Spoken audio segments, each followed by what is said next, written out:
Mix veg પૌવા બનાવવા માટે મેં અડધો કપ જેટલું પાણી ગરમ કરવા માટે મૂકી દીધું છે. મીઠું અને ચપટી ખાંડ ઉમેરી મકાઈના દાણા અને વટાણા બાફવા માટે મૂકી દીધા છે. 2 કપ પૌવા લઈ લીધા છે અને એને આ રીતે 3 થી 4 વખત પાણીથી ધોઈ લેવાના છે.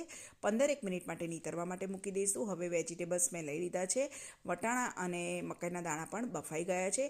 હવે પૌવા બનાવી દઈશું. તો કડાઈમાં 2 ટેબલસ્પૂન તેલ, અડધી ટીસ્પૂન રાઈ, અડધી ટીસ્પૂન જીરું ઉમેરી દીધું છે.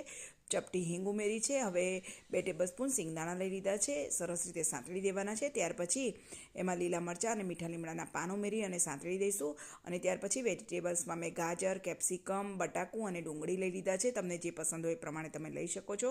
બરોબર મિક્સ કરી દઈશું. હળદર ઉમેરી અને ઢાંકી અને ચડવા દઈશું.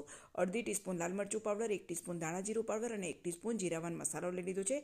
શાકભાજીના ભાગનું મીઠું ઉમેરી દીધું છે અને સાથે જ મેં વટાણા અને મકાઈના દાણા પણ ઉમેરી અને ધીમા તાપે બધું ચડવા દઈશું. પૌવા સરસ પલળી ગયા છે.